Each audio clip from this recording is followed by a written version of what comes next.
Hi everyone, welcome back to Phoenix Rising. If you're new here, my name's Sarah Phoenix, and here we talk about health, wellness, fitness and anything to do with chronic illness. So today is Move It Monday, and it's going to be a really important topic. So it's why I move even when I feel like I don't want to or I'm in pain.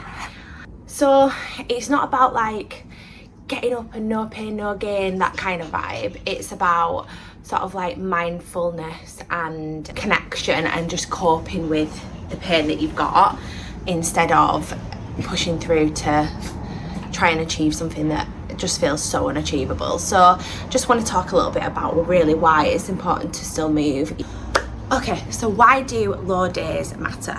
The thing for me is when mental fog sets in, or if it's the last thing that I want to do to move because of how I'm feeling, I used to feel like movement was a punishment because it would make me worse, when actually it's not. It's about being present in where you are and accepting where you are. And I think that that is like the mindset of rebranding what movement looks like when you are having a bad day is so important. So even like a 5-minute stretch, checking in with your body, completing like dynamic stretches in the morning if you've woken up and had a really bad night, just feeling where the pain is in your body and acknowledging it. Like I learned that when I did a mindfulness course for pain management. It could be a small walk just to sort of get the circulation moving, and there's so many benefits for movement, even if it's just gentle and small, not big massive movements, but there's still so many benefits. So regular movement can reduce pain sensitivity. Basically what that means is it sort of like turns the volume down on your nervous system, so it can sometimes reduce pain intensity by sort of like 10 to 20%, some studies have found. So it's not about pushing through the pain, it's about retraining your pain signals. So like gentle movement can reduce pain. So movement can improve your physical function. So usually with chronic pain comes stiffness, soreness, weakness. To weakness and stiffness, but with the right kind of movement you can gain stability, mobility, and these things can help with sort of like your body functioning properly. Boost your mood. I know a lot of people already know this, but exercise obviously releases endorphins. It helps improve your mood. It can help reduce anxiety. I think it's a catch-22 when you live with chronic pain.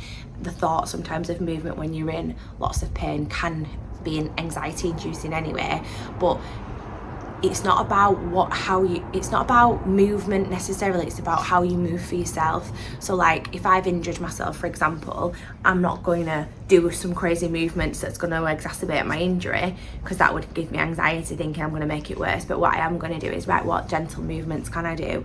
What are my abilities around my injury? Or like if a certain part of my body is hurting, what movements might sort of ease it and not put pressure on it. So it's things like that. So it's about what works for you. Movement's more than just muscles. It is really good for your body's immune system, your heart health. It can reduce inflammation, it boosts circulation, and it helps balances the immune system. So all really important things for people that are living with chronic illness. And probably the most important one is that it can boost your confidence. It can remind you what your body is capable of. Sometimes when you get in a negative headspace around not being able to do things, or feeling in pain, or you know, like feeling like your body's dictating what you're able to do, actually small gentle movements can feel like really big wins, and that can help boost your confidence, and then you can do them things again, and that will just keep repeating, the cycle will repeat. So if you needed a reason to move your body today, then that is it.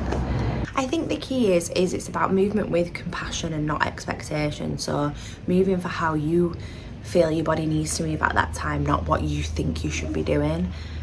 And if you start making them small changes and start shifting that mindset into that way, you'll soon sort of open up the doors around on them bad days where you might be able to do more so than you ever thought. I'm going to do some dynamic stretches now, because these are the things that I do when I am feeling in pain, and I might not be able to do some of the more intense workouts that I do. Sometimes I do sort of like a little dynamic stretching routine, or just some like low body weight exercises. So I'm just going to go through a few of them with you in the comfort of my own home and in my comfies, so please don't judge me. This t-shirt isn't ironed.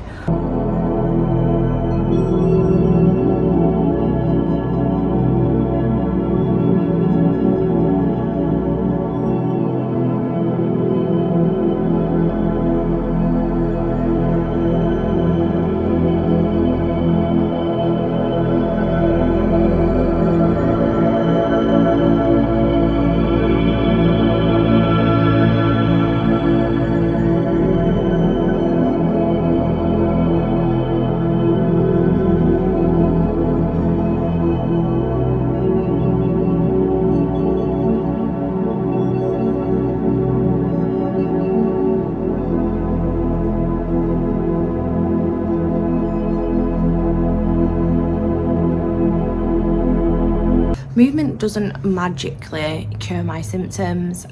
I'm not looking for a cure because it doesn't exist. I'm looking for healing. So one of the things that I am starting to learn is that movement does help in a lot of other ways. It helps me with my fatigue. It helps me with my brain fog sometimes and having a clearer mind, sort of getting that mindset. It helps me with my confidence and feeling a bit more capable. And it helps me manage my pain on the days where it's not that great, and it helps me improve my strength and my resilience on the days when I am feeling good. So these are all things that I think, why would I not do them if that's how much they help? If you're watching on a low day today, I get you, I understand, I know where you're at. And trust me, try small, gentle movements for you and your body. Don't follow what other people do, just try small things and see how you feel. If this resonated with you, then give me a like, please subscribe. There's going to be videos every week and it's going to be focused around all of those things, health, wellness and fitness, for people that are living with chronic illness, chronic pain, or are a little bit lost in the fitness community and are looking for other answers.